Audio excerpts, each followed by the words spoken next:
साथियों नमस्कार, मैं उपेन्द्र यादव, आप सबका इस लाइव प्रोग्राम में स्वागत है। अचानक लाइव आया हूं तो कई लोगों को पता नहीं, क्योंकि मैं बता के आता हूं हमेशा लाइव। ये लाइव बड़ा महत्वपूर्ण है और कल का दिन भी बड़ा महत्वपूर्ण है। धीरे धीरे लोग जुड़ रहे हैं, लोगों को पता चल रहा है कि मैं लाइव आया हूं। साथियों, आप सबको पता है कि मैं लाइव तभी आता हूं जब अत्यंत आवश्यक हो। जबरदस्ती हर समय फालतू तो नहीं आता मैं। आंदोलन पूरा नहीं हुआ, असली जंग कल से स्टार्ट होगी और कल धमाका आपको दिखेगा। कल का इंतजार तो करिए, पूरी तैयारी के साथ आ रहा हूँ। कल का इंतजार करिए, कल होगा जो धमाका, सबको पता लग जाएगा। जो मुझे अच्छी तरह कई सालों से जानता है तो उसको तो पता है। हो सके तो माननीय मुख्यमंत्री जी से भी मुलाकात हो जाए, मैसेज मैंने पूछा है, कई सबूत वहाँ तक भी पूछा है। और साथियों, यह लाइव बड़ा महत्वपूर्ण है। 570 लोग मात्र 2 मिनट में जुड़ चुके हैं। सभी लोग इसको ज़्यादा ज़्यादा शेयर करिए। और मैं महत्वपूर्ण बात आपसे करने आया हूँ कल के आंदोलन को लेकर। कल क्या होने वाला है? कई लोग कह रहे हैं कि एक आंदोलन समाप्त हो गया, हमें निराशा हाथ लगी है, कल भी कुछ नहीं होगा। तो कल क्या होगा यह मैं बताऊंगा। इतना आत्मविश्वास मेरे अंदर है तो सोचिए, कुछ ना कुछ तो कमाल होगा ना। और आपने देखा कि कुछ ना कुछ तो होगा। साथियों, एक चीज़ और मैं बता दूं, मैं कल के प्रोग्राम के बारे में और क्या होगा इन भर्तियों का, क्या मांग है हमारी और क्या क्या, इस सब के लिए मैं चर्चा तो करूंगा। लेकिन एक चीज़ मैं आप लोगों को बता रहा हूँ। सबसे पहले तो माननीय डॉक्टर किरोड़ीलाल मीणा जी, राज्यसभा सांसद, जितनी कोशिश की उन्होंने की पूरी। वो परम आदरणीय हैं। कोई भी उनके ऊपर उंगली ना उठाए, कोई उनको कुछ गलत ना खाए। उन्होंने पूरा जीवन संघर्ष किया है दूसरों के लिए। हालांकि उन्होंने मेरे 9 साल के संघर्ष पे किसी भजन मंडली के बेखाव में आके उन्होंने कुछ बोल दिया था, इसलिए मैं चुप रहता। तो आप लोग कहते हैं वास्तव में उपेन्द्र यादव गलत है, इसलिए जवाब नहीं दे रहा। तो केवल मेरे ऊपर अंगुली उठाई तो मैं जवाब देने आया था, नहीं तो मैं परम सम्मान्य आदरणीय व्यक्ति के खिलाफ नहीं आता, क्योंकि वो बहुत अच्छे इंसान हैं, उन्होंने बहुत संघर्ष किया है। तो साथियों, वो भजन मंडली की वजह से उन्होंने गलत बयान दे दिया। लेकिन शाम होते होते माननीय डॉक्टर साहब ने कह दिया, उपेन्द्र यादव बच्चा है मेरा। यानी कि शाम आते आते उनको सब समझ में आ गया था कि कुछ लोगों ने उनको गुमराह किया था।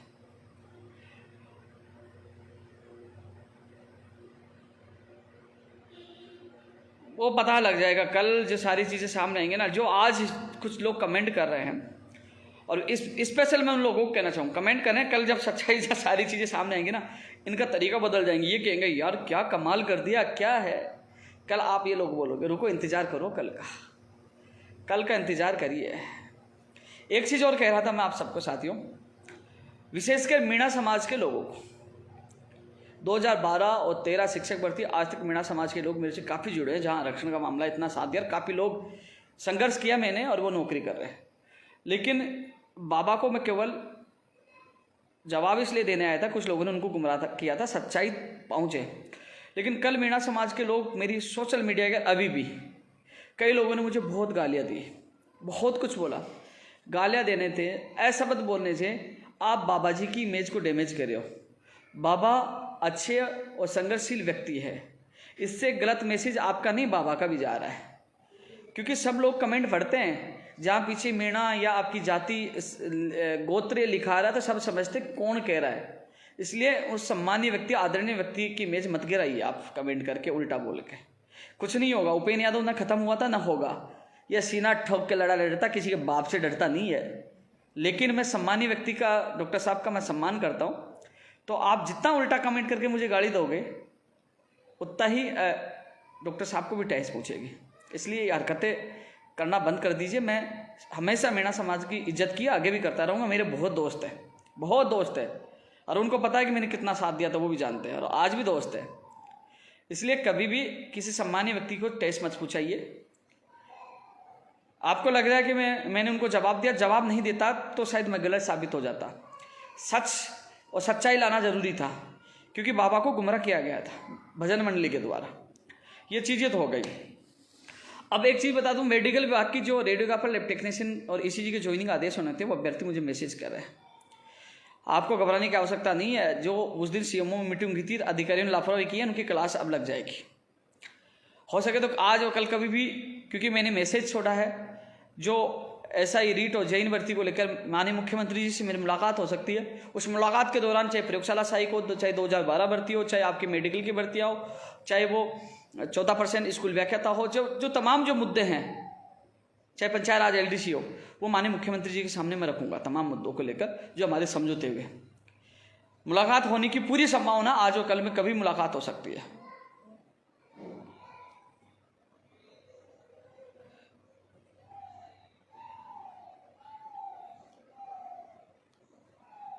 मैं एक चीज भैया, मैं कोई जातिवादी वाली बात नहीं बोला, मैं सम्मान करता हूं।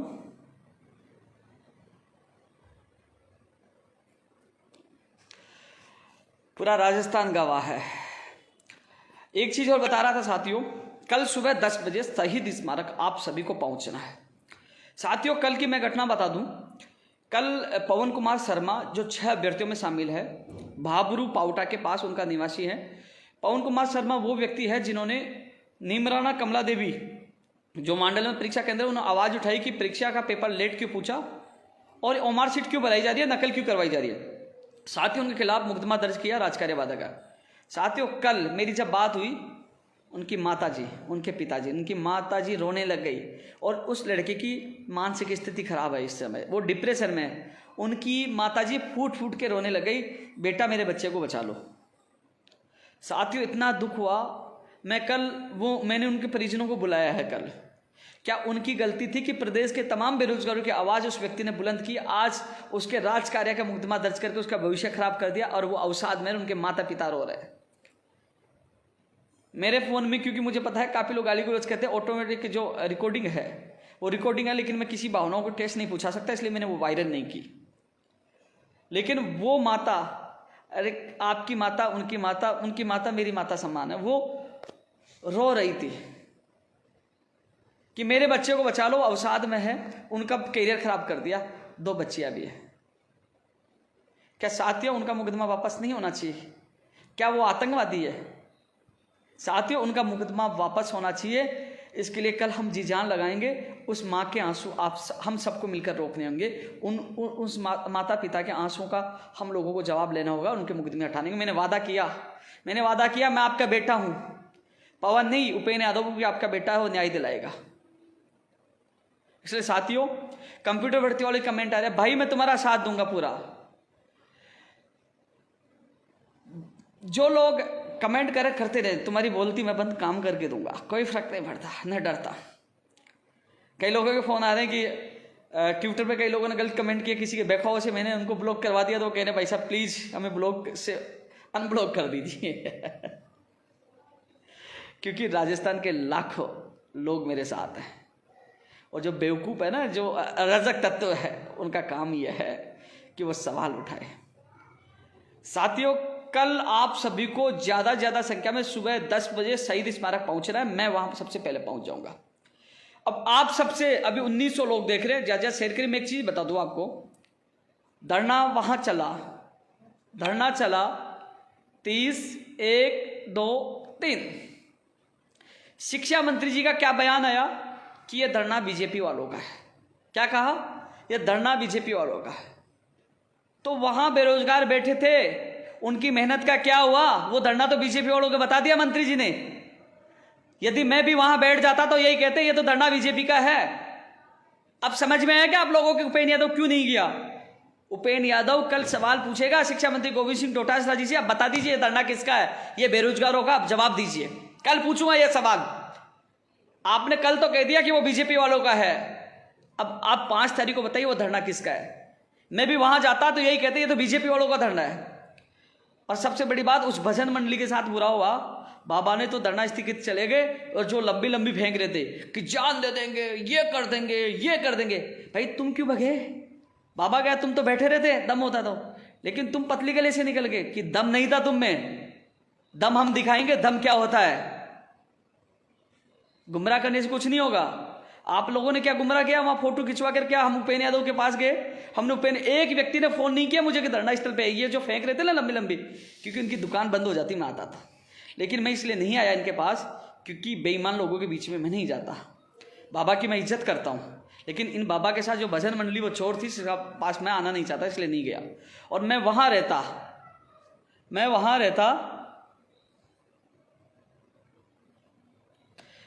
रहता तो मेरे पे आरोप यही रखते कि मैं बीजेपी के इशारे पे कर रहा हूँ, बाबा के इशारे पे कर रहा हूँ। मैं मेरे प्रदेश के बेरोजगारों के सपनों को कैसे बिकने दूंगा, उनका आंदोलन जिंदा रखना चाहता था, जो 20 तारीख को शुरू किया, 22 को किया, 30 को किया और वापस 5 को कर रहा हूं। बैठा नहीं हूं, लड़ूंगा, उन बहनों के आंसुओं के लिए लड़ूंगा, उन 6 लोग भाइयों गिरफ्तार उनके लिए लड़ूंगा, तिलक पीजी कॉलेज के लड़ूंगा, और जो पेपर गया, जो बत्ती लाल ने सबकी बत्ती गुल की, तो बत्ती लाल की बत्ती गुल करने के लिए और जो उनको संरक्षण दे रहे नेताओं की बत्ती गुल करने के लिए लड़ूंगा, पीछे नहीं हटूंगा। और एक चीज और बता दूं, ये चीज आपको कल समझ में आएगी। आप सबसे मेरा निवेदन है कि जो और भी भर्ती के लोग कमेंट कर रहे हैं, आपको भी कल आना चाहिए। कल माननीय मुख्यमंत्री जी से मुलाकात हो सकती है, आज भी हो सकती है। आप लोग आओ, साथ दीजिए। आपकी मांग आज इस भर्ती में हो रहा है, कल आने वाली भर्तियों में होगा। आपकी मांग उपेंद्र यादव ही साथ रहेगा, ये कोई नहीं रहेंगे। ये केवल दिखावा के डोके से ले करने वाले व्यक्ति हैं जो भग जाएंगे। आपके साथ पहले भी उपेंद्र यादव था, आज भी उपेंद्र यादव है, कल भी उपेंद्र यादव रहेगा। चाहे उपेंद्र यादव को जेल में डालो, चाहे गोली मारो, पीछे नहीं हटेगा। उस दिन भी कहा था जेल में जाऊंगा, बाहर आऊंगा, फिर लड़ूंगा, और बाहर आया और आते ही ऐलान कर दिया कि मैं फिर लड़ूंगा। साथियों, आप सबसे यही कहना चाहूंगा, कल का दिन बड़ा महत्वपूर्ण है, आपको हताश होने की आवश्यकता नहीं है। 20 तारीख और 22 तारीख को हम गए, क्योंकि हमारे काफी साथी एग्जाम दे रहे थे। 30 तारीख को मुझे नजरबंद कर दिया गया। साथियों, इतने हितैषी ये कह रहे ना, तो ये लोग, सारे लोग मेरे घर के बाहर आ सकते थे बचाने के लिए, या थाने पहुंचते, नहीं आए। लेकिन साथियों, कई लोग इनको कहा कि मैं वहां नहीं गया। भाई, अचानक मैं 100 लोगों में क्या करूंगा, पूरी प्लानिंग, अब कल संख्या आएगी, हम पूरी प्लानिंग के साथ लड़ाई लड़ेंगे। और इतने दिन मैंने क्यों लिया, इतने दिन कुछ सबूत जुटाने के लिए समय लिया मैंने, क्योंकि मैं मैदान में लड़ाई लड़ने जाऊंगा तो मजबूती से जाऊंगा, पूरे सबूतों के साथ जाऊंगा, इसलिए मैंने समय लिया। और मैं आज कह रहा हूं, सुन लीजिए, माननीय मुख्यमंत्री जी बुलाएंगे वार्ता के लिए, आज नहीं तो कल। मैंने बात पूछा, ये कुछ सबूत पूछा है, और यदि माननीय मुख्यमंत्री जी भी नहीं बुलाते हैं तो राजस्थान में नहीं, पूरे देश में धमाका होगा, पूरे देश में धमाका होगा। इसलिए सभी से मेरा निवेदन है, कल सुबह 10 बजे शहीद स्मारक, 10 बजे मैं पहुंच जाऊंगा, आप लोग पहुंचो 10 बजे, मैं आपको मौजूद वहां मिलूंगा 10 बजे। और कई लोग अफवाह फैला रहे ना कि उपेंद्र यादव को कल गिरफ्तार कर लेंगे, रोज रोज गिरफ्तार नहीं कर सकते हैं। उनको एहसास हो गया था कि गिरफ्तार किया तो पूरे देश में हल्ला मच गया, अब गिरफ्तार नहीं करेंगे। और एक सवाल हो रहा है कि मेरे पास रीट वाले भी फोन आ रहे हैं, मेरे पास एसआई वालों के फोन आ रहे हैं, मेरे पास जैन भर्ती वाले के फोन आ रहे हैं, वो कह रहे हैं कि रद्द होना चाहिए। कई लोग ऐसे कह रहे हैं कि भैया हमारा अच्छा पेपर हुआ, हमने बड़ी मेहनत की, हमारे बहुत नंबर आ रहे हैं, 130-35 नंबर आ रहे हैं, आप हमारे भविष्य के साथ मत खेलिए। तो मैं सबको कहना चाहूंगा कि हम सीबीआई से जांच की मांग कर रहे हैं, और सीबीआई जांच करेगी। यदि जांच में पाया जाएगा कि वास्तव में गड़बड़ियां हुई है, जो हम सबूत देंगे, पेपर हजारों लाखों लोगों तक फैला है, गया है, तो साथियों तभी पेपर रद्द होगा। और यदि जांच में कुछ नहीं पाया गया तो पेपर रद्द नहीं होगा। इसलिए जो लोग कह रहे हैं उनको घबराने की आवश्यकता नहीं है, गड़बड़ी होगी तो पेपर रद्द होगा, अन्यथा नहीं होगा। और रही बात, एक चीज बता दूं, जब हजारों लाखों की संख्या में पेपर आउट हो जाएगा तो आपको 133 और 35 को आप कुछ नहीं कर पाओगे, धरे के धरे रह जाएंगे। इसलिए सीबीआई से जांच होना अत्यंत आवश्यक है कि पेपर कहां तक गया, उनको संरक्षण देने वाले कौन कौन है, और भविष्य में सख्त कानून बने, भविष्य में सख्त गैर जमानती कानून बने। उन स्कूलों की मान्यता रद्द की जाए जिन स्कूलों का नाम आ रहा है, उन कर्मचारियों को बर्खास्त किया जाए। सारी चीजों के लिए कल हम सब लड़ेंगे। और जो लोग आवाज उठाते हैं कि आप लोग राजनीति कर रहे हैं, तुम्हारे जैसे घर दुबके नहीं है, सीना ठोक के लड़ते, तुम में दम हो तो लड़के दिखाओ सरकारों से। यहां तो जेल जाके सामने आ जाता हूं, तुम लोग ऐसे घुस जाओ या दिखाई नहीं दो, तुम चमचागिरी बंद करो, मुझे पता है किसकी चमचागिरी कर रहे हो, तुम्हारी और उनकी चमचागिरी बंद कर दूंगा थोड़े दिनों में, ध्यान रखना आप लोग। और उपेंद्र यादव ने जो अब इतने आत्मविश्वास के साथ बोल रहा है ना, तो सोच लीजिए कुछ ना कुछ दम तो है, और दम का और वो ताकत मैं कल दिखाऊंगा। सभी से मैं निवेदन कर रहा हूं, घबराने की आवश्यकता नहीं है। पुलिस प्रशासन से मैं खुद जाकर परमिशन लेके आऊं। कल मुझे स्पष्ट कहा है कि आप शहीद स्मारक कर लेना, और मैं सुबह 10 बजे ही पहुंच जाऊंगा, पौने 10 बजे ही पहुंच जाऊंगा बोलो। इसलिए कल सुबह आपको ज्यादा से ज्यादा संख्या में आप पहुंचो। यह लड़ाई राजस्थान के तमाम बेरोजगारों की है। पटवारी की एग्जाम होगी, कंप्यूटर की होगी, first grade, second grade, third grade की भर्तियों की एग्जाम होगी, तमाम भर्तियों की, पीटीआई की होगी, तो उससे पहले कानून की सख्त आवश्यकता है। और एक चीज और बता दूं, 19,000 पदों की जो हम मांग करें उनकी भी घोषणा जल्द होगी। मैंने 2 दिन के पहले लाइव में सुबह ही बता दिया था, और शाम को मंत्री जी ने 29,000 की घोषणा भी कर दी, जिसमें 10,453 कंप्यूटर के। मेरा कनेक्शन मत जोड़ना। इन अपवादों और अराजक तत्वों ने 1 साल पहले की फोटो वायरल करके कह रहे उपेंद्र यादव ने शिक्षा मंत्री जी को बधाई का एक पोस्टर लगाया।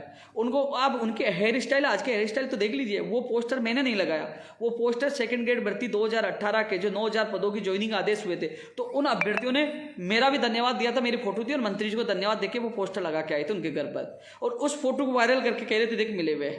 और सच्चाई जानना चाहते हो ना, जिस भजन मंडली का जो सरदार है वो मेरे ऑफिस आया था, माफी भी मांगी और मुझे धन्यवाद भी देके गया था कि मेरा रीट में सिलेक्शन हुआ, आपका आभार, आपकी वजह से सरकार ने रीट भर्ती की। वो फोटो भी मैं आप लोगों को भेज दूंगा।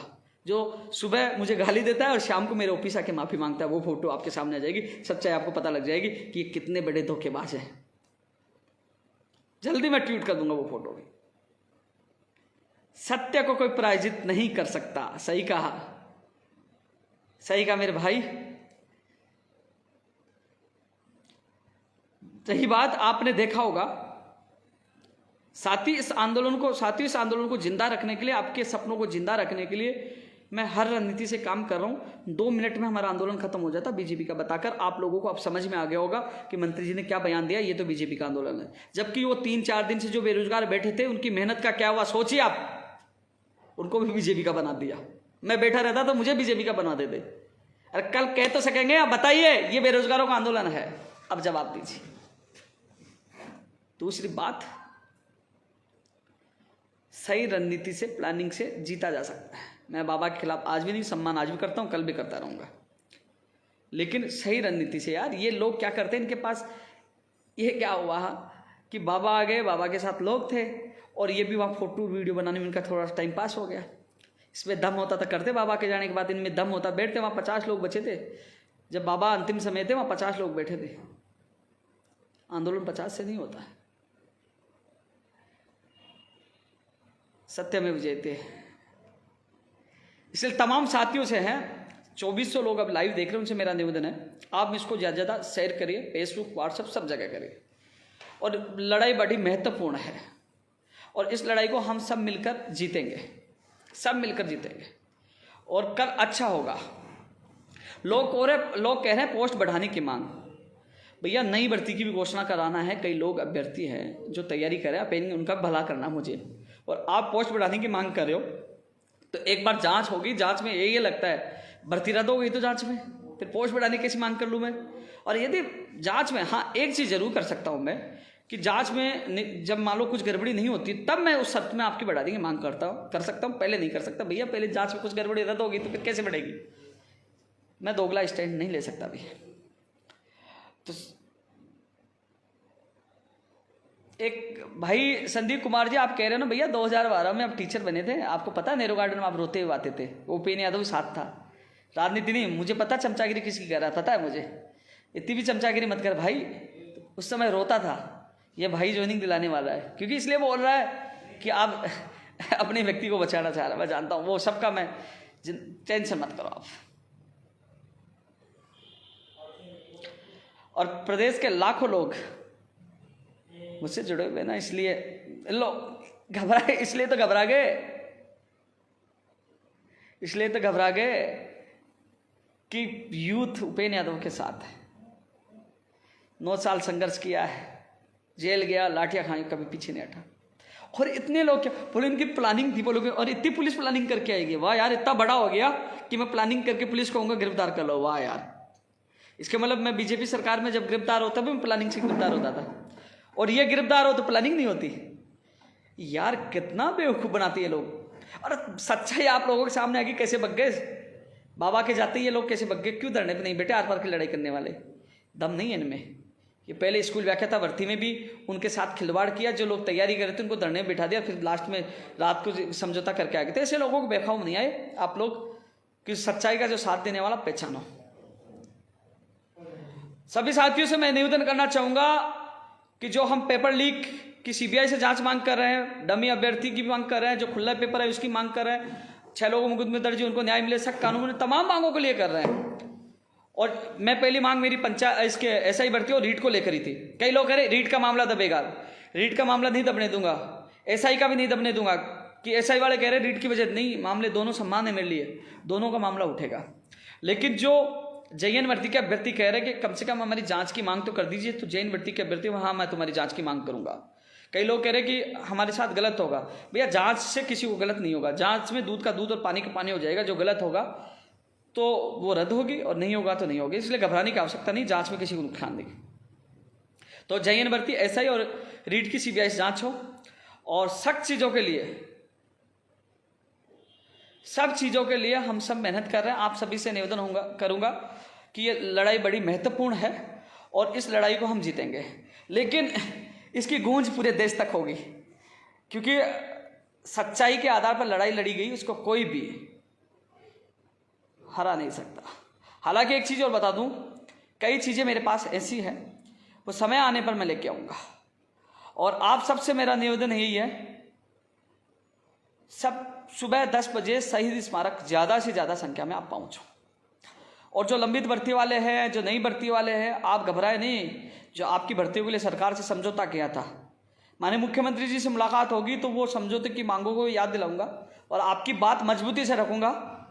और घबराने की आवश्यकता नहीं, आपका भाई पहले भी साथ था, आज भी है। मैं सुबह निकलता हूँ तो बेरोजगार मेरे दिमाग में होता है कि ये भर्ती इनकी करवानी, और शाम को वो ये होता है। मैं कभी भी किसी भी और राजनीतिक मामलों में नहीं जाता, आप बेरोजगारों की नौकरियों के अलावा, क्योंकि मुझे पता है कि एक परिवार में एक व्यक्ति के साथ उनके माता पिता के सपने भी जुड़े होते हैं। तो इसलिए कहना चाहूँगा टेक्निकल हेल्पर वालों, मैं बिजी था, फ्री हो जाऊँगा कल के बाद। तो कल तो फिर कैसे कह दूँ, कल तो बड़ा कांड है, कल क्या हो, लेकिन आप सबकी मांग मैं उठाऊँगा बिल्कुल। स्कूल व्याख्याता वाला 14% वाले लगातार साथ थे, मुझे पता है। मैं आपकी माननीय मुख्यमंत्री से मुलाकात होगी, बात रखूँगा। लेकिन न्यू पीटीआई वाले, 2012 वाले, तमाम अभ्यर्थियों से निवेदन है कि कल आप सबको भी आना है, आप सबको भी साथ देना है।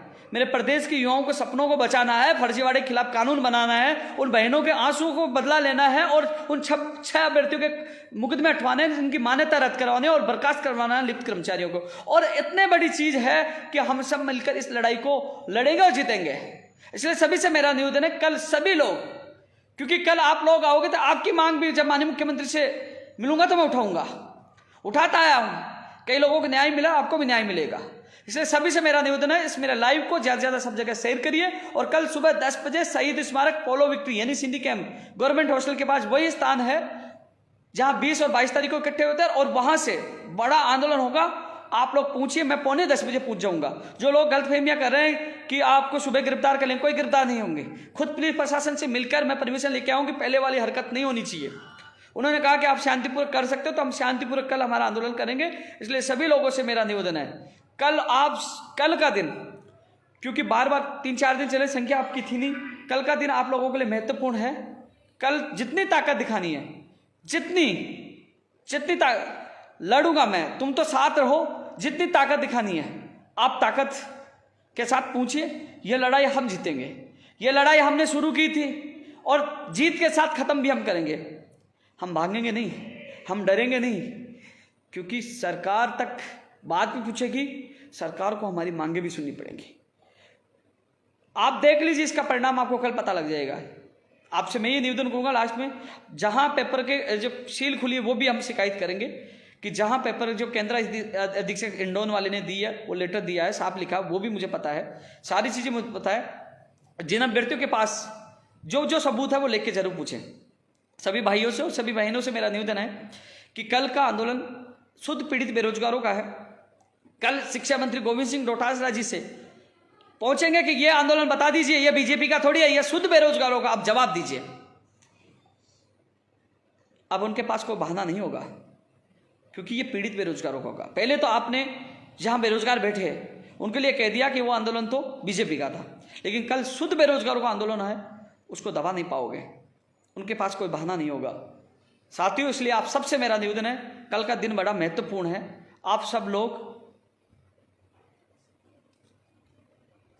ज़्यादा से ज़्यादा संख्या में पहुंचे, और जो लोग कमेंट कर रहे हैं आप उनका नाम और उनको आईडी खोल के देख लीजिए, पता लग जाएगा वो कौन कमेंट कर रहे हैं। वो अभी सुधरे नहीं है, लेकिन समय सुधार देगा। सभी साथियों से निवेदन है, कल का दिन महत्वपूर्ण, आप सब लोग पूछो। और 2012 वाले कई लोग कमेंट कर रहे हैं, जिनका काम हो वो मुझे भूल थोड़े सकते हैं, क्योंकि इनके दिल में रहता हूं, क्योंकि 9 साल से संघर्ष किया, ईमानदारी से लड़ा है, और दबंग तरीके से हम लड़ाई लड़ते हैं, किसी के बाप से डरते नहीं, कोई कितनी धमकी दे रहे, लड़ेंगे और जीतेंगे, और ये लड़ाई सच्चाई की है और इसमें जीत हमारी होगी। धन्यवाद जगदीश भाई। सभी साथियों से निवेदन है, कल ज्यादा से ज्यादा संख्या में, जिसकी और भी अन्य भर्ती जो लोग हैं वो भी आइए, इस लड़ाई में साथ दे। आपका साथ मैं मरते दम तक दूंगा, पूरा साथ दूंगा। सभी से एक बार फिर ये निवेदन है, सभी ग्रुपों में ये लाइव का वीडियो जाना चाहिए, और कल ज्यादा से ज्यादा संख्या में सुबह 10 बजे आप लोगों को आना है। धन्यवाद। जय हिंद, जय भारत।